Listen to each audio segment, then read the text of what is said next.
Assalamualaikum warahmatullahi wabarakatuh. A'udzubillahi minasyaitonirrajim. Bismillahirrahmanirrahim. Alhamdulillahirabbil alamin wa bihi nasta'in ala umurid dunya waddin. Wassalatu wassalamu ala asyrafil mursalin sayyidina Muhammad wa ala alihi wa sahbihi wa man tabi'ahum bi ihsanin ila yaumiddin. Subhanaka la ilma lana illa ma 'allamtana innaka antal alimul hakim. Rabbi israh li sadri wa yassir li amri wahlul 'uqdatam min lisani yafqahu qawli. Rabbi yassir wa la tu'assir, Rabbi tammim bil khair. Amma ba'd. Terima kasih kepada Tuan Haji Azamuddin, yang saya hormati Tuan Pengarah dan seluruh warga kerja LHDN Johor Bahru dan negeri yang dapat hadir pada pagi ini. Mudah-mudahan kita diberkati, dirahmati, diampunkan dosa kita, ayah bunda kita, muslimin muslimat, dijauhkan kita daripada bala, wabak, penyakit, gangguan, bahaya yang nampak dan yang tidak nampak, dan diberikan kita ni keselamatan, kesihatan, kegembiraan, kebahagiaan, rezeki, ketenangan, dan dimudahkan semua urusan kita. Walaupun kita tetap ada masalah, walaupun kita ada kesusahan, walaupun kita ada cabaran, tapi minta Allah mudahkan semuanya jadi baik kepada kita. Jadi pada pagi ini saya nak berkongsi kepada tuan-tuan dan puan-puan mengenai berita lah. Dalam bahasa orang putih dia news, dalam bahasa Arab dia akhbar, dalam bahasa Melayunya berita. Kita memang suka berita. Saya ingat Allahyarham ayah saya suka tengok berita. Ingat lagi tak? Kita nak tengok cerita apa nama ni, kalau zaman saya dulu ada cerita kereta yang apa nama tu? Apa ada kereta tu? Tak ingat saya masa tu. David Hasselhoff apa nama tu pelakon tu. Night Rider. Oh seronok. Kita nak tengok channel 5 tau. Dia nak tengok berita. Itu memang kontra betul. Dia kata jangan tukar, ayah nak tengok berita. Kita sakit hati tengok berita tu. Ingat lagi tak? Tapi sampai sekarang bila kita dah jadi tua ni, kita pula yang suka tengok berita tu. Tapi ibu suka tengok berita tak? Kan? Berita tengah hari, berita mutakhir, berita terkini, berita dunia, kan ada? Dunia hari ini. Kan kita suka tengok berita tu. Suka ke tak suka? Suka. Berita. Tapi tuan-tuan dan puan, berita tu biasanya adalah berita semalam, kemarin, minggu lepas, 2 minggu lepas, kadang-kadang 3 bulan lepas. Ada tak berita besok? Berita esok? Ada? Tak ada. Ramalan cuaca, kan saya dah cakap dulu, ramalan cuaca lagi tak boleh percaya. Ramalan cuaca Johor Malaysia tak boleh percaya. Esok hujan 1-2 tempat di Johor Bahru. Satu tempat mana? Johor punya meteorologi Malaysia kan, dia punya esok hujan di timur Johor 1-2 tempat. Tempat mana? Kita tak tahu. Kita tak faham apa maksud dia.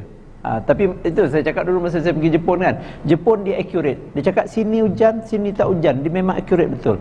Dan dia punya rakyat dia memang akan download satu apps yang menerangkan dia punya dia punya cuaca. Dan memang tepat. Memang tepat Jepun. Sebab apa? Dia punya teknologi dia. Macam kita kan, kita mengukur hujan ni, berapa banyak kita punya alat untuk ukur hujan tu? Pernah tengok tak alat mengukur hujan? Panjang cerita lain kali lah sikit. Sebab tu kita accurate kita tak ada tau. Jepun tu di setiap bangunan dia ada ukur tu. Jadi dia tahu angin, dia tahu apa. Sebab tu ialah itu ilmu lah kan. Nanti orang meteorologi marah saya pula. Okey, tapi kita biasa dengar berita semalam, berita kemarin, dan berita kita biasanya hadnya dunia aja. Berita dunia. Ada berita akhirat tak? Inilah yang saya nak ceritakan pasal berita. Berita esok, berita lusa, berita lagi 100 tahun, berita lagi 200 tahun. Ini bukannya perancangan, ini bukannya jangka-jangka, tapi berita benar, berita akhirat. Dekat mana kita nak jumpa berita akhirat ni? Dekat mana? Al-Quran, As-Sunnah. Dan bertuahnya kita orang Islam, Allah dah beri kita berita akan datang, bukan berita semalam. Tapi kita sibuk dengan berita semalam, kita lupa nak tengok berita akan datang. Jadi saya pesan kepada tuan-tuan, siapa yang ada Al-Quran dekat dia punya handset, ada ke tak ada ni? Jangan ada WhatsApp aja Sila buka program Al-Quran tuan-tuan yang ada makna. Pagi ni mari kita melihat satu ayat yang di dalamnya ada banyak berita, iaitu surah Al-Fajr. Kalau dalam bahasa Melayu surah Fajar lah, dalam bahasa Arabnya surah Al-Fajr. Dan surah Fajr ini dia ada istimewa dia sebab apa? Di hujung ayat dia ada 4 ayat akhir daripada 30 ayat dia. Dia ayat dia sikit aja, 30 je, pendek-pendek saja. Tapi 4 ayat yang akhir kita biasa dengar. Saya bacakan. A'udzubillahi minasyaitonirrajim. Ya ayyatuhan nafsul mutmainnah, irji'i ila rabbiki radiyatan mardiyah, fadkhuli fi ibadi wadkhuli jannati. Biasa dengar tak ni? Biasa dengar. Kalau orang lelaki biasa dengar kat mana ni? Dekat mana? Yang semayang imam baca lain lah, yang biasa baca kat kubur, betul. Betul, dekat kubur bila orang baca talqin. Kenapa dibacakan ayat ini sebenarnya? Wahai jiwa yang tenang, jiwa yang tenang yang macam mana? Itu adalah seruan kepada orang-orang yang jiwanya tenang, yang redha dengan Allah, yang dia hidup dalam dunia dengan sabar, sabar melaksanakan perintah, sabar meninggalkan larangan, sabar dalam menghadapi ujian cabaran hidup, ya, mengingat akhirat. Itu dia orang yang tenang. Allah seru dia. Bila kamu dah tenang, ya, jiwa yang sentiasa yakin berserah kepada Allah, irji'i ila rabbiki radiyatan mardiyah. Pulanglah kamu, kembalilah kamu kepada Tuhanmu dalam keadaan engkau berpuas hati. Puas hati dengan keadaan macam mana? Segala nikmat yang Allah beri, dan juga engkau diperlihatkan dengan balasan amal yang engkau buat. Ini bahasa berita akan datang, ya. Dan engkau pula Allah sambut dengan keadaan suka. Allah redha dengan kita. Fadkhuli fi ibadi, masuklah engkau dalam kumpulan hamba-hambaku yang berbahagia, seperti para nabi, para rasul, para syuhada, salihin, awliya, siddiqin. Masuklah. Walaupun engkau mungkin bukan golongan mereka, tapi engkau duduk bersama mereka kerana jiwa engkau yang tenang itu. Wadkhuli jannati, masuklah engkau ke dalam syurgaku. Kenapa kita bacakan ini di atas kubur? Ini dibaca talqin oleh imam atau Bilal. Kenapa baca ayat ni? Ini nak menunjukkan kalau kita mati, kita sangat suka kalau Allah sambut kita macam ni. Wahai jiwa yang tenang, baliklah engkau kepada Tuhan kau dalam keadaan engkau puas hati dengan rahmat Allah, dan Allah pun redha ke engkau, sambut engkau dengan gembira. Masuklah engkau dalam golongan orang-orang yang soleh ni, para nabi sidin. Masuk, dah join dengan mereka. Masuklah engkau ke dalam syurgaku. Ini ayat waktu dia turun, Rasulullah bacakan kepada para sahabat.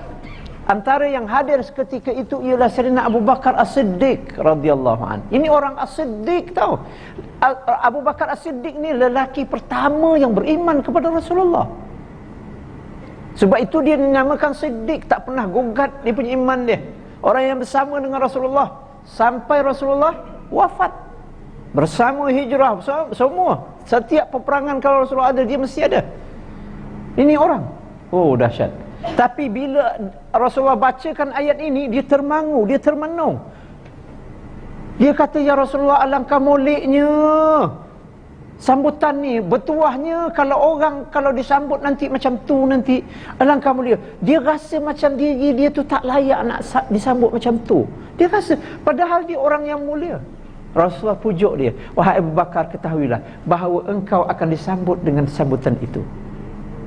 Barulah Sayyidina Abu Bakar seronok, tuan-tuan. Ini dalam tafsir Ibn Katsir kata, Sayyidina Abu Bakar tu dia macam termangu. Eloknya ya Rasulullah ya, kalau siapa-siapa disambut macam itu. Kita ni, kita kena faham tau, kita nak tak disambut masa kita mati macam itu. Tak kisahlah mati Covid ke, mati apa ke. Sebenarnya mati Covid pun tak apa, mati terkejut ke, mati apa ke, tak kisah. Sebab kita dah lama kan, kita dah lama hidup ni. Kita kena bersedia dengan mati tau. Jangan nak terkejut pula. Apa benda pula? Tuan-tuan, kalau tuan-tuan mati hari ni, tuan-tuan jangan nak terkejut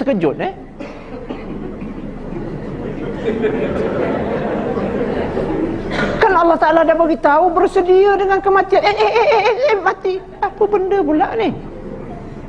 Ibu-ibu, kalau suami mati petang ni, jangan terkejut Saya bukan takut-takutkan ni tau. Mati pula laki aku. Semua orang akan mati kan? Budak baru lahir pun mati, budak kecil pun mati, orang muda pun mati, apatah lagi kita-kita ni semua. Jangan terkejut pula. Ini cerita ni. Tapi hari ni bila kita baca talqin, ini pasal cerita talqin ni, kita bacakan, dia tu kaki semayang pun kita bacakan ayat ini, dia tu kaki wayang pun kita bacakan ayat ini, dia ni kaki zikir, kita bacakan ayat yang sama, dia kaki nombol pun kita baca ayat yang sama. Padahal dia layak ke tidak terima ayat ini? Itu soalannya. Kita bacakan, mana kita sama ratakan, tapi siapakah yang layak menerima ayat ini? Ini yang saya nak ceritakan kepada tuan-tuan dan perempuan. Mari kita perhatikan diri kita baik-baik. Dan daripada berita-berita ni lah kita nak tengok. Tuan-tuan, kalau lelaki ni, ya, saya sarankan kalau ada member mati, saudara mati, pergi kubur. Dengar. Tapi dengar talqin ni dia ada adab dia. Antara adab yang kurang saya tengok dilakukan oleh masyarakat kita ialah bila dengar talqin dia bol-bol. Itu tak molek, sebab talqin itu untuk orang mati itu tak berapa tak berapa utama. Sebenarnya utama kepada siapa? Kepada kita ni, kepada kita yang hidup ni. Talqin tu sangat istimewa. Kepada yang dah mati itu hanya untuk peringatan dia je. Tapi kepada kita yang hidup, sebab tu kalau tuan-tuan dengar talqin, tengah elok-elok dan anggap itu adalah talqin kita. Ingat ya, talqin kita. Antara yang paling penting dalam peringatan talqin ialah sabbatakallahu biqaulis sabit, sabbatakallahu biqaulis sabit. Mudah-mudahan Allah tetapkan engkau dengan perkataan yang tetap. Berpegang teguhlah engkau dengan kalimat itu, kalimat la ilaha illallah. Faham tak? Tapi masa hidup ni kita kena pegang ni elok-elok. Perkataan la ilaha illallah tu pegang elok-elok. Sebab Nabi kata barang siapa yang dia berkata tiada Tuhan melainkan Allah, yang berhak disembah melainkan Allah satu-satunya Muhammad Rasulullah, dan dia berpegang teguh dengannya, masuk dia hari kiamat nanti, pasti dia akan masuk syurga. Itu kalimat ni kena jaga elok-elok. Sebab tu jangan hilang kalimat ni. Sebab tu kena belajar tauhid elok-elok. Kita takut kita gugat ni. Kalimat ini jangan main-main. Siapa ada kalimat ni, walaupun dia banyak dosa, walaupun dia apa, dia akan masuk syurga. Cepat lambat saja dia punya urusan dia. Kalau banyak dosa, apa dululah, cuci dululah. Cuci dekat mana? Bukan dekat sinki pakai sanitizer ya. Kat dalam neraka tu, ingat sikitlah. Tapi walau macam mana tu, siapa ada kalimat ni, akhirnya masuk juga syurga. Itu untung kita ni. Jadi tuan-tuan dengar bila orang baca tu, apa kata Syekh Hasan Al-Basri. Ini pernah satu ketika dia menghantar jenazah, dia hantar jenazah. Bila dia hantar jenazah tu, dia pun kata, tuan-tuan, apa pandangan tuan-tuan kalau orang yang baru kita kebumikan ni Allah benarkan dia balik, apa dia nak buat? Orang pun jawab, tentulah dia akan bersedekah, tentulah dia akan beramal soleh, tentu dia akan pergi masjid lah, tentu dia buat baiklah ni, tentu dia akan bertaubat, tentu. Kata Hasan Basri, benar. Tapi tidakkah tuan-tuan sedar, kata dia, bahawa saudara kita ni tidak akan mungkin kembali? Boleh balik lagi tak tu? Tak boleh. Kalau dia balik, balik awal kita. Dia tak boleh balik. Tetapi sedarkah tuan-tuan bahawa tuan-tuan inilah yang boleh balik semula? Tuan-tuan inilah yang boleh balik semula. Tidakkah tuan-tuan mau untuk memperbaiki diri tuan-tuan? Sebagaimana tuan-tuan katakan dia akan buat macam itu. Tuan-tuan kenapa tak buat? Kata. Maka tuan-tuan ambillah pengajaran ini. Itu dia. Syekh Hasan Basri, hajar hati. Sebab itu bila tuan-tuan pergi, saya kalau nampak orang meninggal ke kan, tak ada hal sangat, saya suka berhenti. Nak pergi tengok orang tu dibacakan talqin. Sambil dalam hati, kalau aku dibacakan ni macam mana aku ni? Macam mana kalau hari ni aku ni? Kalau macam mana kalau malam ini adalah hari pertama aku dalam kubur? Macam mana kalau apa rasa hati aku malam ni aku dalam kubur ni agak? Apa agaknya akan aku hadapi besok pagi ni? Masa hujan lebat dekat dunia ni. Apa aku hadapi? Sebab tu tuan-tuan, kalau ada orang talqin, baca, dengar elok-elok. Tapi ada orang, bila orang talqin, dia bol-bol. Tengok handset. Handset ni, buat kata penceramah-penceramah, dia ni syaitan ni tau. Betul tak? Syaitan tak ni? Ini kalau baca ayat kursi, dia tak lagi tau. Kadang-kadang tengah ceramah pun dia tengok. Tapi tuan-tuan ni tak apalah, sebab saya suruh tengok surah ni tadi. Ke jawab WhatsApp, cakap betul-betul. Jangan biarkan dia menjadi syaitan kepada tuan-tuan Saya suruh tengok ni ayat ni, tengok kan? Tak apa, jangan menipu Tuan, lepas tu bila dengar khutbah tu, sambil kita bayang diri kita, kita ingat, syukur ya Allah, aku boleh balik lagi, maka aku nak buat baik ni. Itu yang penting. Kemudian kalau dengar khutbah pula, dengar apa? Talqin, tolong jangan duduk di atas kepuk orang, di atas orang punya apa? Kubur, betul ni orang. Itu hukumnya haram, tuan-tuan. Saya selalu tengok situ, kalau saya tegur kat situ, sekarang dia ke bumi, ke nyaku pula. Tak, kita kalau dalam keadaan suasana ini haram, dia marah dia tak boleh itu. Tapi ini tak ada kan? Tuan-tuan ingat, jangan duduk-duduk kat kepuk-kepuk orang, jangan melangkah-langkah kubur orang. Hukumnya haram, tuan-tuan, berdosa. Itu kubur orang. Kecuali kita tak tahu ada kubur kan? Tak ada tanda hilang apa. Sebab kita tak boleh, tuan-tuan, langkah-langkah kubur orang, tak boleh pijak-pijak kubur orang, tak boleh. Kecuali kita nak mengangkat jenazah, tak ada laluan. Itu je boleh. Kenapa? Penghormatan. Sebab tu Nabi kata, berdirilah kamu, diri kalau boleh berdiri. Kalau penat tak apa, jauh sikit, duduk menyangkung, duduk jauh sikit. Itu orang mati, tuan. Sebab orang mati ni, kalau kita kata, kenapa kita nak hormat dia? Dia kan dah mati. Tak. Ingat lagi tak Nabi kata, apabila orang mula tinggalkan kubur, dia akan dengar apa? Kita akan dengar orang punya tapak tu. Bermakna orang mati tu dia dengar tak? Dia dengar. Sebab itu bila kita lalu kubur, kita cakap apa?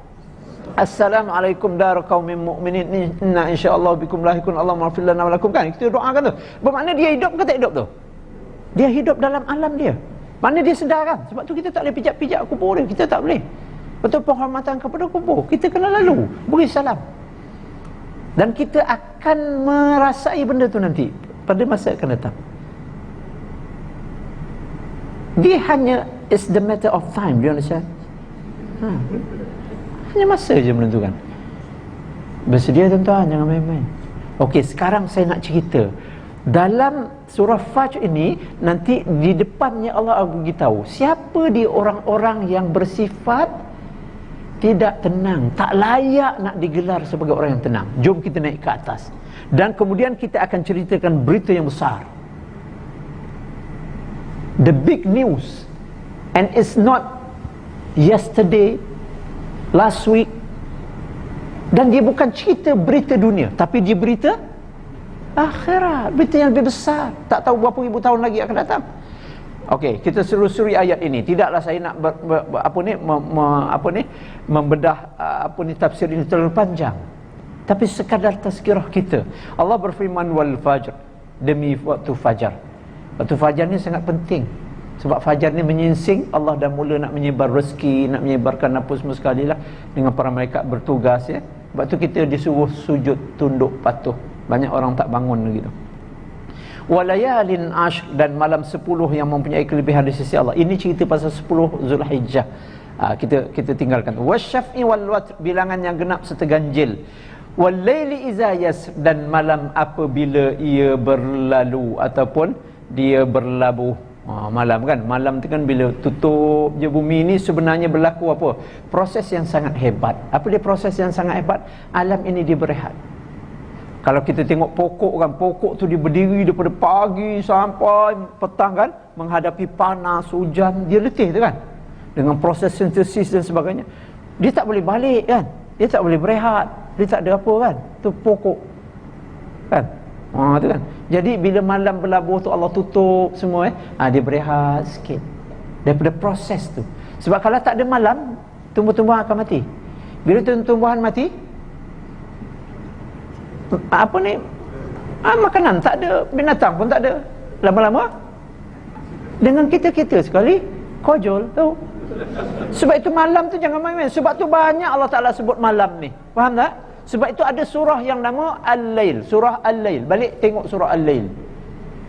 Minta maaf ya tuan-tuan ni, saya nak pesan sikit ni, termasuk ibu-ibu ni. Kita ni umur-umur kita macam ni. Ada yang 18 ni? Ada Okey. Sebab kalau ada 18 dia punya undang-undang dia beza sikit. Macam kita macam tuan-tuan tuan-tuan kalau belajar Al-Quran, ibu-ibu belajar Al-Quran sekarang ni belajar tajwid boleh lah. Belajar tajwid boleh. Tapi taranum dah tak sesuai. Sebab apa dia tak sesuai? Sebab dah tak ada siapa nak dengar ibu-ibu ngaji. Tak ada.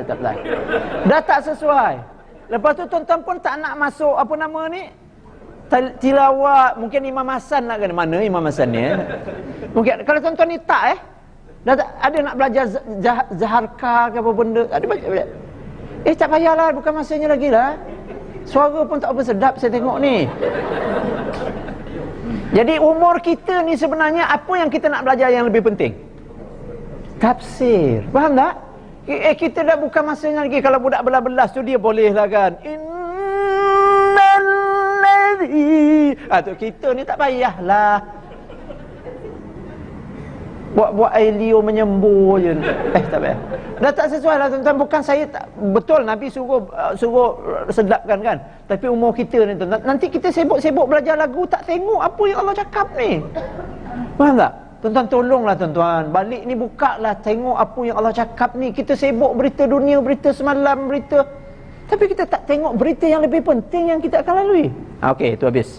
Kemudian Allah Ta'ala sebut, hal fi zalika qasamun lizi hijr. Bukankah yang itu mengandungi sumpah yang diaku kebenaran orang-orang yang sempurna akal. Sumpah-sumpah Allah sila ambil perhatian. Apa saja yang Allah sumpah?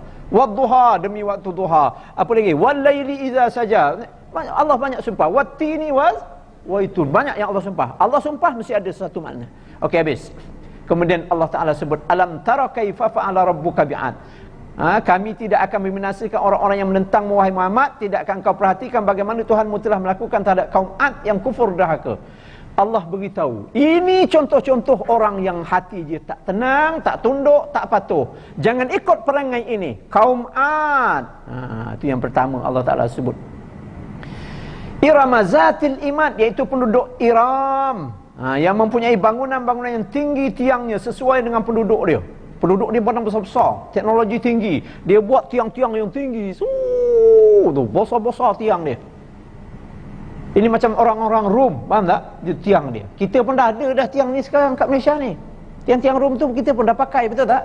Tapi kita buat tak macam mereka, tak solid. Kita kalau buat tiang Rom tu macam mana? Katalah yang bulat tu. Itu daripada fiber, dalamnya isi simen. Dia tak, memang batu betul tebuknya. Tu, teknologi dia tinggi. Kan orang Ad itu. Kemudian allati lam yukhlaq misluha fil bilad, yang belum pernah diciptakan sepertinya, besar kukuhnya. Dia punya teknologi ni di zaman itu canggih. Wa samud allazina jabu as-sakhra bil wad, dan terhadap kaum Samud yang memahat batu-batu besar di lembah Wadil Qura, iaitu di tempat tinggal mereka di Jordania sana. Itu dia tebuk bangunan tu. Dia orangnya besar-besar. Dia tebuk bangunan, dia buat rumah. Jadi dia buat tu dalam lembah gunung tau. Tebuk semua cantik, semua ada pasar, ada apa laluan. Lepas tu dia alirkan air. Jadi dia ni kalau waktu taufan ke waktu apa, dia tak jadi apa? Terjaga, selamat, kerajaannya kukuh, teknologinya bagus. Faham tak? Dia punya ekonomi bagus. Kemudian wa fir'aun zil autad, dan Fir'aun yang mempunyai bangunan-bangunan yang handal mantap. Ini Fir'aun kan? Cerita Fir'aun. Bangunan ni masih kekal sampai sekarang. Itu kita tak tahu dah berapa ribu tahun tu. Namanya piramid. Allazina taghaw fil bilad. Allah Ta'ala beritahu, mereka tu semua bermaharaja di negeri masing. Jadi kufur, engkar, menentang Nabi dan Rasul, buat jahat. Fa aktsaru fiha al-fasad, lalu mereka melakukan banyaknya kerosakan, bencana di negeri mereka tu. Tuan-tuan boleh bacalah kisah Ad, Samud, Firaun ni. Boleh baca. Buka Google lah. Baca. Kan? Masya Allah. Macam Firaun ni, Firaun dia ada tiga komponen. Firaun ni dia bukan seorang. Firaun tu dia sendiri dengan jawatan dia lah. Firaun kan. Lepas tu dia ada, di zaman yang Firaun Nabi Musa ni, dia ada Haman. Tahu Haman tak? Itu Perdana Menteri dia. Itulah yang tukang apa? Cucuk dia. Itu dia semakin jahat. Ada masa dia dah kendor, dia, tuanku, dia ni memang nak merosakkan kerajaan tuanku. Dia ni menteri yang jahat. Faham tak? Yang ketiga dia ada Qarun. Tahu Qarun tak? Qarun ni siapa? Saudara Nabi Musa. Tapi apa kelebihan dia? Harta. Dia pandai buat emas, dia pandai apa? Dia punya gedung-gedung dia, gedung-gedung emas itu besar-besar, penuh dengan emas di dalam, kaya raya. Sehingga kan dia punya dia punya kunci gedung ni tu, dia besar-besar tau kunci gedung itu zaman itu. Kira orang tak boleh buka lah. Kunci gedung tu dibawa oleh 70 ekor unta. Kalau dia nak bawa tu, dia cukup tentera dia, cukup dia punya pengikut dia, apa semua, hidup senang mewah. Dia ni lah sponsor Firaun. Faham tak? Dia ni sponsor Firaun. Sebab itu orang jahat dalam dunia ni dia mesti ada tiga. Dia mesti tiga ni. Faham tak? Itu dia jadi jahat tu. Kalau tak, dia tak mampu seorang jahat. Faham tak? So Firaun ni sebenarnya dia jahat macam tu. Macam kita tengok Amerika kan, Amerika. Dia kan ada pembantu dia yang beri nasihat ke dia tu kan. Lepas tu siapa sponsor dia? Amerika ni, Israel. Tu dia pandai cari duit kan. Dia sama tu. Dalam dunia dia akan macam tu. Kalau seorang jahat, itu duit tak ada, boleh dia jahat dah. Tak boleh. Tak ada duit, tak ada. Boleh faham tak? Tapi memang Allah siapkan dia punya komponen tu. Tu. Tuan-tuan ni macam kenapa tak jadi jahat sangat? Itulah sebab dia tu. Tak ada komponen tu.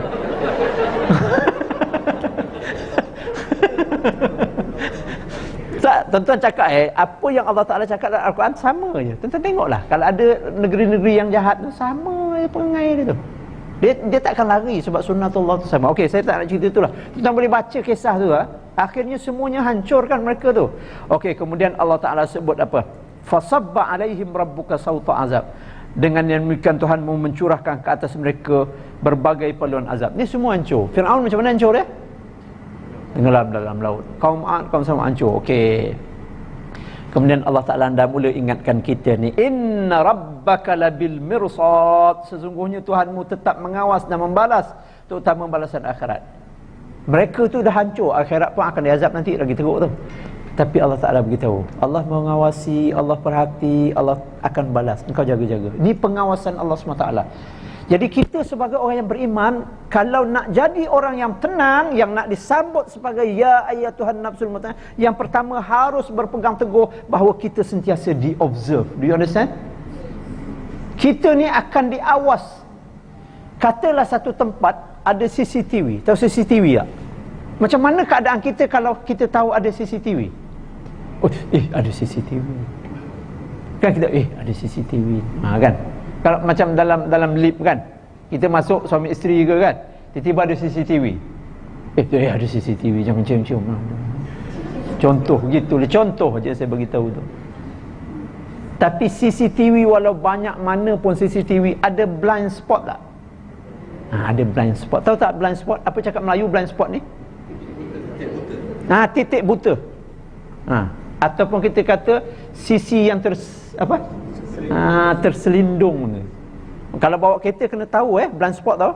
Itu bahaya tau. Kita kan kadang-kadang kita potong kan, ada kereta sebelah, betul tak? Tu hati-hati dengan blind spot. Boleh faham? Tapi kalau pakai kereta yang mahal sekarang dia 365. Tapi Viva tak ada lah Myvi tak ada. Sekarang ada tau yang 350cc itu canggih-canggihnya. Myvi tak adalah maaf lah. Jangan kecil hati lah yang pakai Myvi ni. Tapi saya nak tanya tuan-tuan, blind spot ni orang boleh tak nampak juga. Sebab tu kadang-kadang walaupun ada CCTV, orang boleh mencuri kan, dekat dalam masjid tu kan, tak nampak muka dia. Dan kalau CCTV tu pun boleh dapat semua, kalau dia pakai stoken, Kan tak nampak. Bukan pakai stokin dekat kaki, kat muka lah. Kau pakai kat kaki memanglah. Cuba pakai stokin kat muka, nampak tak? Pernah tengok tak orang pakai kalau perompak pakai stokin kat muka, tak nampak muka dia. Siapalah perompak ni? Boleh faham saya cakap ni? Tapi ingat ya saudara-saudara, labil mirsad ini pengawasan yang tak ada titik buta ataupun tak ada blind spot bagi pihak Allah. Faham tak? Allah akan tahu semua. Dan ini adalah berita yang kita kena faham dan kita kena tahu. Mana kita nak sembunyi? Kemudian Allah sebut lagi, fa'ammal insanu iza mabtalahu rabbuhu fa'akramahu wa na'amahu fayaqulu rabbi akraman. Ini sifat-sifat orang yang tak tenang. Apa dia? Dalam pada itu manusia itu tidak menghiraukan balasan akhirat, tak peduli, tak sedar Allah tengok dia. Oleh demikian maka kebanyakan manusia sifat yang tak betul. Apa dia? Apabila Allah uji dia dengan tengok ya, ujian ni rupanya bukannya kesusahannya, diuji dia dengan oleh Allah dengan dimuliakan, dimewahkan hidup dia. Rupanya mewah ni ujian. Kita ingat kemuliaan. Okey. Dia tidak mahu bersyukur dan tetap terus bersikap takabur, sombong sambil dia kata, tengok Tuhan muliakan aku. Dia rasa Allah muliakan dia. Kadang-kadang Allah hina dia sebenarnya dengan kekayaan tu. Kemudian dia kata, wa amma iza mabtalahu faqadara alaihi rizqahu fayaqulu rabbi ahanan. Dan sebaliknya apabila diuji oleh Tuhannya dengan disempitkan sedikit rezekinya, dia tak sabar, gelisah, resah serta merepek dia dengan kata, tengok Tuhan dah hina aku. Tuan-tuan kena ingat ni, ini sifat orang yang tak tenang. Ingat ya, susah itu ujian, senang pun ujian, kaya itu ujian, miskin pun ujian, sehat ujian, sakit pun ujian, gembira ujian, sedih pun. Ingat, sebagai hamba ingat itu adalah ujian, bukannya kadang-kadang kemuliaan. Dan dia sama aja. Tapi sifat orang Islam dia senang aja. Kalau diberi kebaikan, ujiannya dia syukur, Allah beri pahala. Kalau Allah uji dengan kesusahan, dia sabar, redha, maka dia dapat pahala. Inilah sifat orang yang tenang. Tu jaga. Jadi nak dipanggil wahai jiwa yang tenang, macam mana kita? Tunduk syukur, redha ke tidak hidup kita ni? Dah berpuluh-puluh tahun Allah beri senang. Redha ke tak redha? Suka ke tak suka? Rasa ke tak keagungan Allah? Kemudian Allah Ta'ala sebut, kalla, jangan kamu bersikap demikian. Itu salah. Itu bukan sifat orang yang tenang ni. Balla tukrimunal yatim. Bahkan perbuatan kamu wahai orang-orang yang hidup mewah, lebih salah lagi, tidak memuliakan anak yatim, malah kamu menahan apa yang berhak menerimanya. Sifat-sifat orang yang tak tenang ialah tak pedulikan orang anak yatim. Sebab tu kita kena tengok anak yatim di sekitar kita, kena perhatikan. Tengok orang susah, orang gelandangan, orang payah, kan?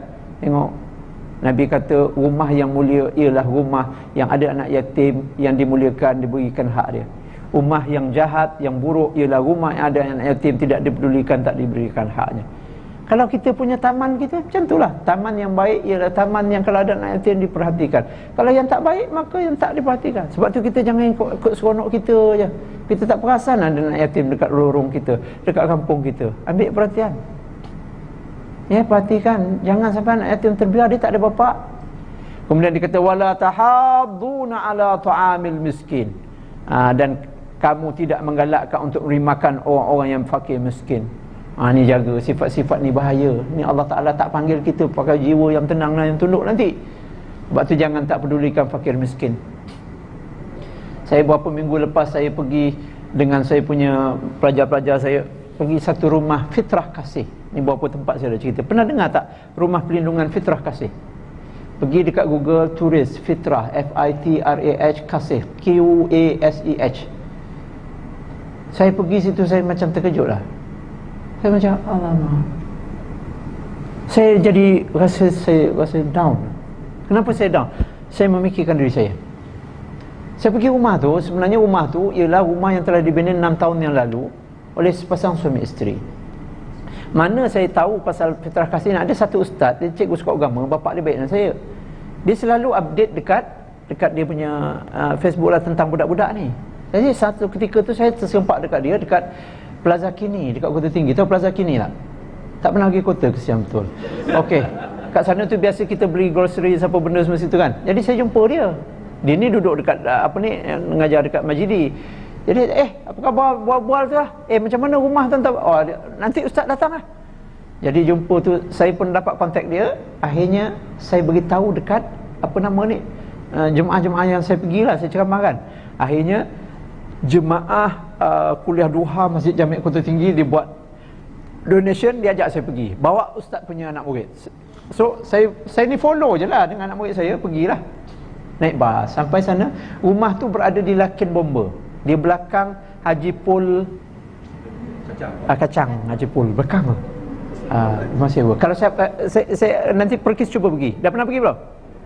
Perkis pergi Bila kami sampai kat rumah tu tuan-tuan, dia punya anak-anak yang kat situ ada lebih kurang 70 orang. Dan dia sentiasa bertambah. Siapakah yang terisi di rumah tu?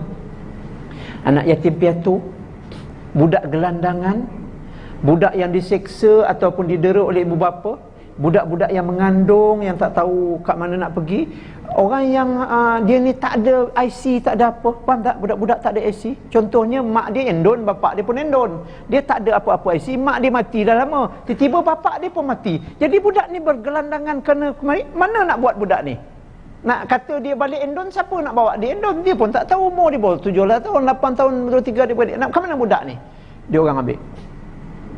Yang dipukul, yang diapa. Dan sebahagian budak tu diambil di lorong-lorong. Budak perempuan gitu. Awak duduk mana? Dia ni kadang-kadang dia orang buat program yang bagi gelandangan tu kan. Tengok budak-budak ni, awak duduk mana ni? Rumah mana? Tak ada rumah. Habis awak duduk mana? Duduk hotel tu?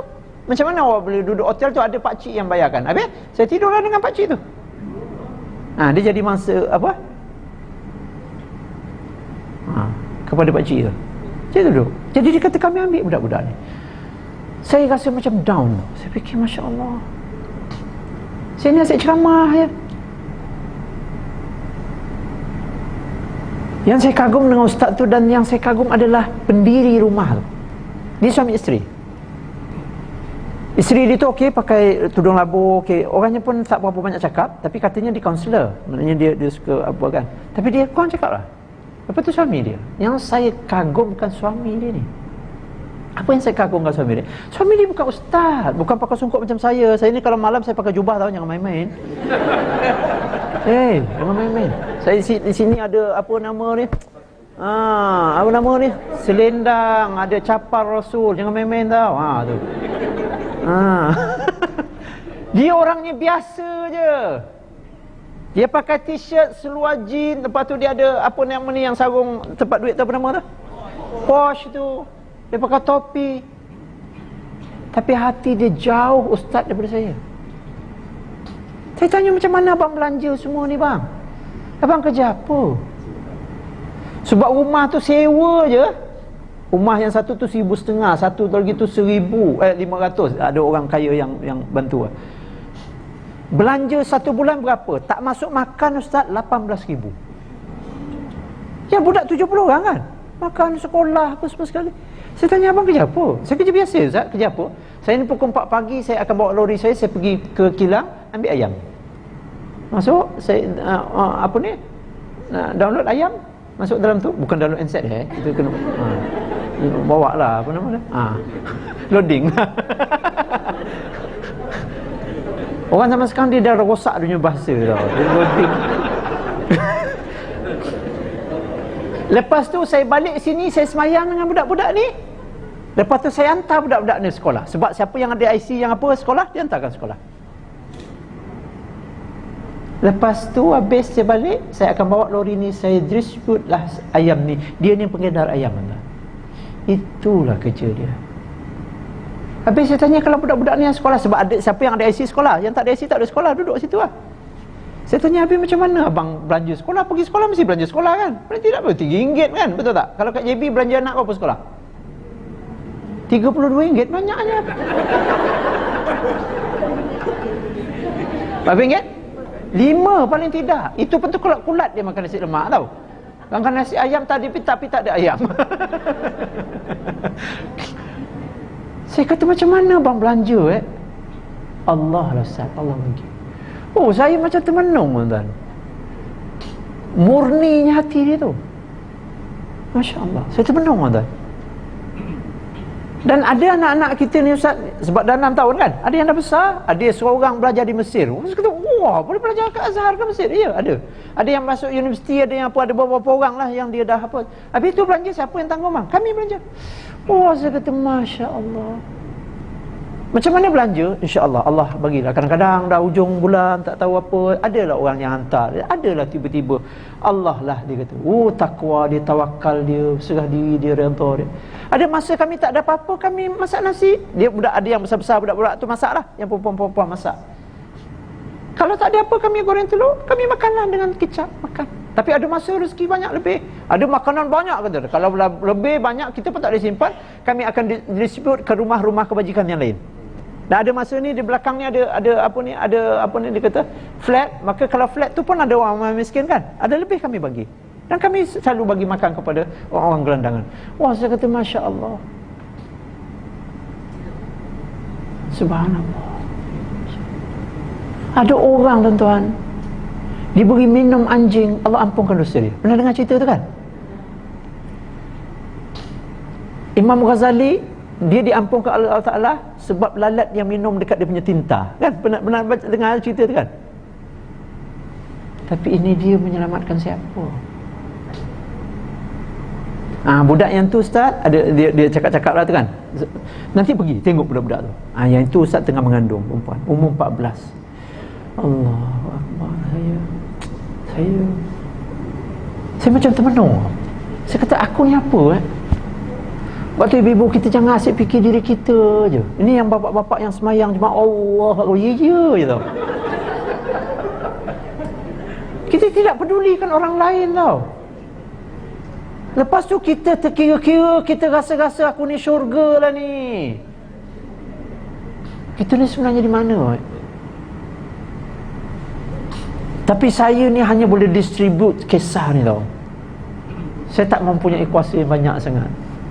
Tapi saya cakap dengan ustaz tu, kalau ada budak-budak ni yang okey, nampak okey, IQ dia okey, hantar madrasah saya. Saya sponsor dia, saya carikan, biar dia hafiz kat pondok saya. Ustaz tu kata, okey insya-Allah ya. Tapi biasalah budak-budak macam tu kan. Ada budak tu, dia masuk kat situ sambil dia pegang kaki mak dia. Mak dia heret dia. Ini jenis mak yang isap dada, bapak yang isap dada tak menentukan. Mak arak dia heret dia. Dia pegang kaki mak dia, oh, jangan tinggal adik. Contoh ayat dah gitu lah. Tapi dia heret, aku tak boleh jaga kau lah, kau duduk sini lah, kau ni menyebuk lah tu. Dia tarik, dia tinggalkan anak di situ. Kami ambil budak ni. Ada budak yang lahir je mak dia lempar dia dekat apa? Dekat dinding. Budak tu pun tersandar. Budak boleh. Kami ambil bayi tu, kami urut, kami jaga, kami bawa dia ke sini. Itu dah 2 tahun Ustaz tengok. Saya pergi dengan isteri saya. Ada budak tu dia datang kat isteri saya. Dia nak duduk, nak peluk kan. Dia nak kasih sayang. Kita fikir, kita kata budak ni ada yang tak ada IC, tak ada taraf. Ini Jabatan Kebajikan Masyarakat pun tak nak budak ni. Tapi dia orang ambil. Saya tanya, mereka tu manusia ke bukan manusia? Kata manusia. Oh, dahsyat lah tuan-tuan. Bagus tuan-tuan pergi tengok. Kalau nak dapat kontak dia pergi tengok. Oh, dahsyat. Saya rasa macam diri saya begitu, saya down lah masa tu. Saya tengok, kita jangan rasa kita, anak kita, keluarga kita baik. Anak saya bayar UiTM. Geram dia tengok tau. Kita ni selalu memikirkan kita punya syurga je kan. Rumahku, syurgaku. Bagaimana dengan mereka itu?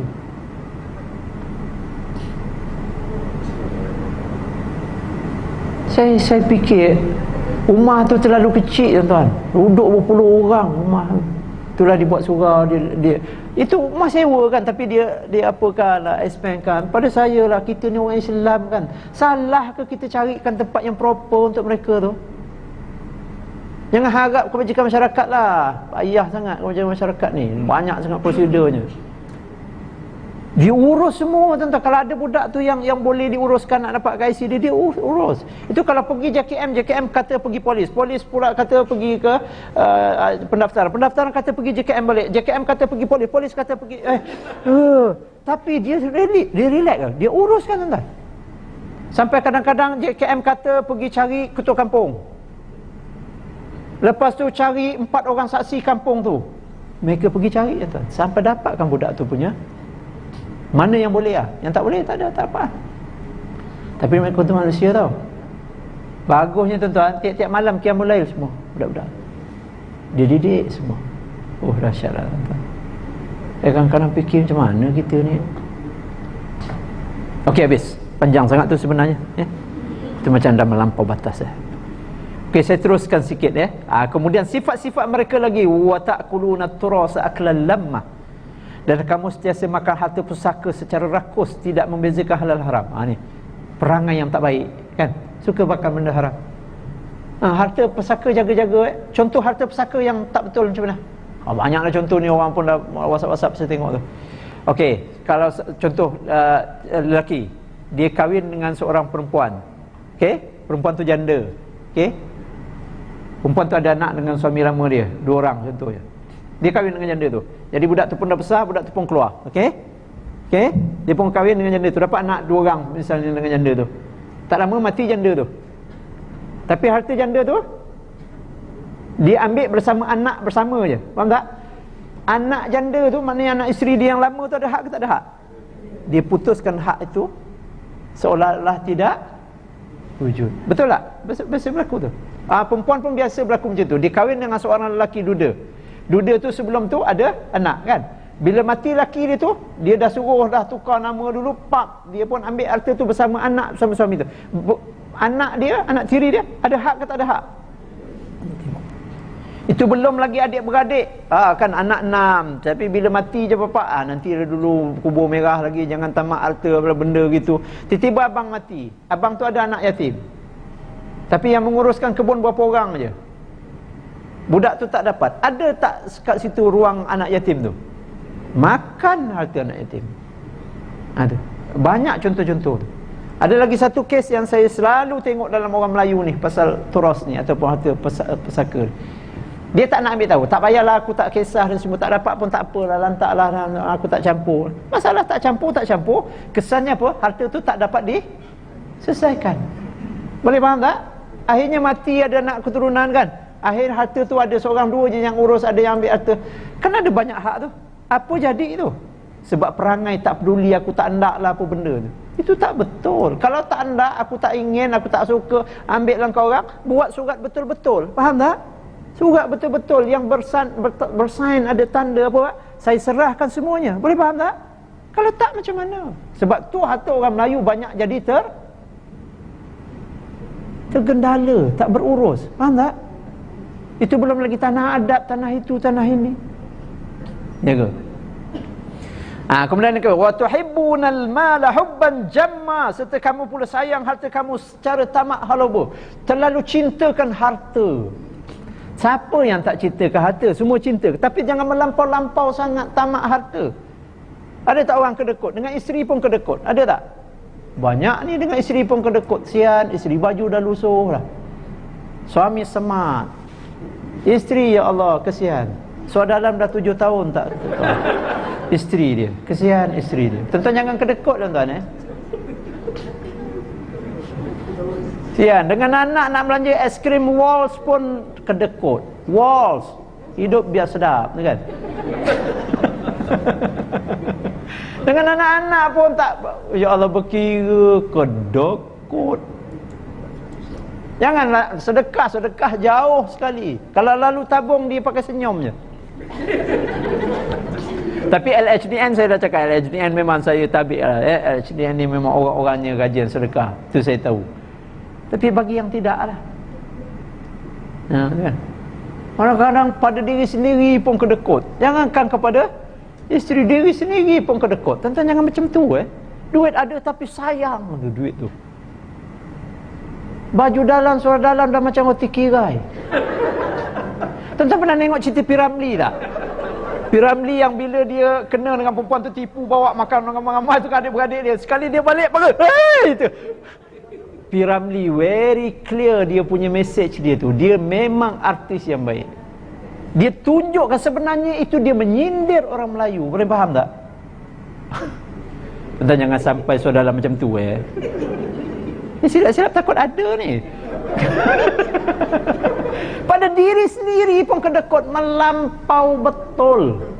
Saya kalau pergi masjid, saya selalu cakap ni, tuan-tuan haji, saya kata tuan-tuan haji ni dah nak mati tau. Betul kan, dah haji-haji kan, dah nak mati dah tu. Tak ngaku pula tu. Pergi masjid baju buruk-buruk, tak ada butang. Butang datangkan. Teruk betul lah. Kain dia, ya Allah, mengeleting. Allah Ta'ala pesan tu, khuzu zinatakum inda kullil masjid. Ambil perhiasan kamu. Tuan-tuan kalau pergi masjid jangan buruk-buruk tau. Semak. Tuan-tuan kalau nengok saya pakai jubah, jangan main-main tau. Haramain tau. Jangan main-main. Tapi beli dekat dekat Vietnam. Tapi tuan-tuan, sematlah sikit. Songkok dah 7 tahun tak tukar. Dia semua main 7-7 je. Tuan-tuan pernah tengok tak? Dia, songkok dia tu, dia Allah, dah berkulat tau dia. Allah, kedekutnya. Ibu-ibu jangan biar suami macam tu Belikan dia. Dah abang kedekut, saya belikan. Ini pakai tu. Gosok baju suami pergi masjid tau. Sebab isteri dapat pahala suami pergi masjid. Gosok baju dia. Pakai minyak wangi yang wangi tuan-tuan Jangan yang RM3 10 botol ni, apa benda ni. Saya pakai oat ni tau. Jangan main-main ni Tapi ustaz biasalah free. Malam tadi pun saya dah habis kan. Ada imam tu bagi free. Ustaz dia lain sikit. Dia standard dia. Kedekut, sedekah lagi kedekut. Ya Allah. Saya nak tanya, ibu-ibu ni memang orang LHDN memang saya faham. Apa ni, orang sedekah pernah ke kita jumpa dia fakir miskin? Tengok orang belakang ni, tengok ni rumah belakang ni, tengok dia ni miskin semenjak banyak bersedekah dah ni. Tengok fakir dah. Ada ke? Cuba tunjuk saya satu kalau ada. Kalau ada kemungkinan dia ni rajin sedekah tapi miskin, itu mungkin sebab dia apa? Dia menipu orang, dia jahat, dia berzina, dia buat dosa lain. Faham tak saya cakap tu? Kalau tak. Mana ada orang fakir miskin bila sebab bersedekah? Tak ada. Tak ada. Kita tengok orang kaya-kaya yang dia makin kaya tu dia makin banyak sedekah. Sebab tu tuan-tuan sedekah lah. Tak pernah kita jumpa orang jadi fakir miskin. Ibu-ibu yang rajin sedekah ni pernah tak jadi fakir miskin? Saya semenjak saya sedekah ni lah Ustaz, susah hidup saya. Tak ada lah, saya tak jumpa. Kemudian habis. Jadi jangan kedekutlah tuan-tuan kalla, kata Allah Ta'ala, iza dukkatil ardu dakkan dakka. Ini peristiwa akan datang, berita. Jangan sekali-sekali bersikap demikian. Sebenarnya apabila bumi dihancurkan, segala yang ada di atasnya dirata serata-rata, habis semua harta benda yang kamu sayang ni. Inilah berita yang saya nak sebut sebenarnya. Waja'a rabbuka wal malaku saffan saffa. Dan ketika perintah Tuhanmu pun datang, sedang malaikat berbaris-baris siap sedia menjalankan perintah. Ini Allah Ta'ala beritahu tentang majlis hari kiamat di padang mahsyar. Bila Allah Ta'ala punya perintah datang, malaikat semua baris-baris dah nak menguruskan semua urusan. Semua datang ni, malaikat penjaga mizan, yang penjaga timbangan, yang penjaga neraka penjusuk. Kita akan nampak semua malaikat tu. Kepala kita. Oh, ini Jibril ni. Nampak ataupun sayap yang dikatakan oleh ini rupanya Mikail ni.